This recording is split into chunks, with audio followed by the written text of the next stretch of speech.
Chop. Doing a podcast is like stepping on the moon for us. Welcome to Ryan Brothers Coffee. We're here to spill the beans. We're here to tell you about our past and our passion and our why, and also how we do things and why we do things the way we do them. So we're hoping that you guys will find this content interesting. We've been doing this 25 years, and the opportunity to do this podcast is an opportunity to reflect on all that and see what kind of lessons we've learned and maybe what we can pass along to all the coffee enthusiasts out there or people that want to start their own business. Could be anything.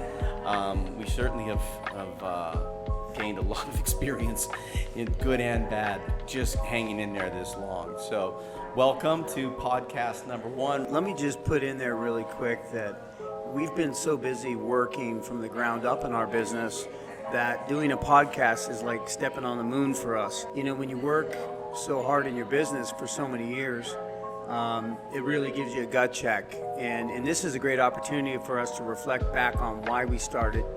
And when my brother and I started talking about this, our younger brother Carmine can't be here right now, but he'll be getting in on other podcasts.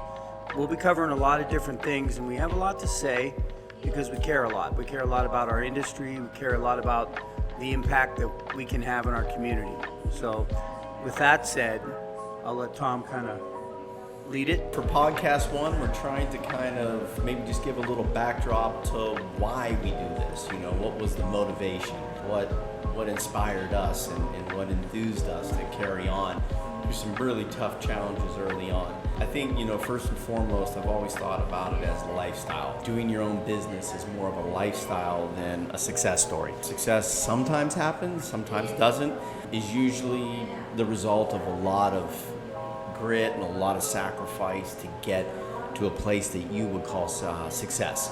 So for us, I think that, you know, we were kind of gypsies. My dad took a job when we were kids in Indonesia. So we left the United States in 1975 for Jakarta, Indonesia, which should have been maybe a 2-year stint.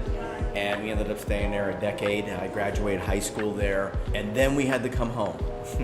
Then the party was over and we had to come home. Our original home was in Pittsburgh, and we went from Jakarta to Pittsburgh in 1982.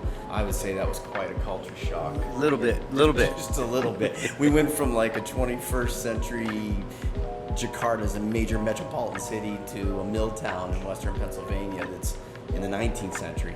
So we really had a real clash of cultures and values, and it was awesome. Our family lived there, and we got to reconnect with our family and enjoy some lost years with them because we had spent so much time away from our grandparents and our cousins and aunts and uncles. So it was a good time for us. But definitely coming back to the States, trying to relocate and make it home again was a struggle for us. We didn't do it real well. I'm the oldest, and so I was in college, and these guys were just starting high school, and parents were still trying to figure out how to kind of transition back to the States, find a job here in the 80s when there was a huge recession. It always seems like there's a big recession, right? There was in the energy sector. My dad was a financial person in the oil industry, and so there just weren't any jobs. There weren't any jobs for 50-year-old men at that time. So really our whole purpose and why kind of started there, you know, like how do you somehow keep your family together? Where do you make home? You know, I mean, it was good to go to Pittsburgh, right? I mean, it was our family, but it really wasn't home for us, right? Like That was really, you know, when you look at the kind of that bridge that you're talking about, you know, a lot of our friends that came back went through the same thing. When you're an expatriate, you know, living overseas, it's an incredible experience, but the one thing I think all of us had in common was your footing. You know, your footing in the U.S. is a little bit shaky because you're over there. If you're over there for more than 5 years as a kid, you're indoctrinated in multicultural living. I mean, you're around all kinds of wonderful things. Then when you come back to the States, you really feel, in a way, a little out of place, and you have to slow down. You have to actually step back. It was incredible. I mean, the buildings, everything about Pittsburgh was 1800s, early 1900s. You're stepping back in time to an industrial place, a used to be industrial place, and that's what it was like. And you're looking at all this age and this history. But I think what drew us to California and what drew my father to California was California is the closest thing to that multicultural, anything can happen, entrepreneurial, dynamite place. It's a place where newness can be.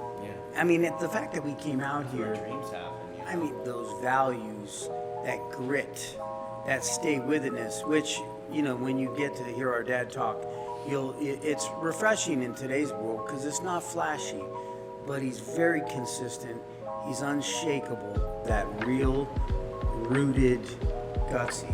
And those were great values to begin with, but I think it was beautiful to pick San Diego as a destination, as a place to set our roots, to call home. And the weather's amazing. That was a huge inspiration, quite honestly, certainly for them. And the people are great. It's a very engaging city. It's a very accepting city, and it's a very progressive city, in all the right ways. And so it was easy to make this home. It felt like an expat's home. Yeah. San Diego did. And the locals are very endearing, and they embrace you. They're very kind people here. The story is really the business itself became the platform for home. It was the purpose. It was the why for making San Diego home. What could we do here to rely on ourselves, so that through thick and thin, and recessions and terrorist attacks and pandemics, that we weren't forced out. We didn't have to pack up our things and move on to some other place. We were tired of that. We wanted to make this home. So I think that the business has that deep roots in that we wanted to start something that we enjoyed. We wanted to start something that we could enjoy together, to support each other, to create a base. So through thick and thin, that is the why. That is why we get out of bed. We don't get out of bed to make money. You have to make money to pay your bills. But we get out of bed to keep this place going, to meet our customers, to create great products and enjoy the success of people enjoying those. But most importantly, to be able to call San Diego home.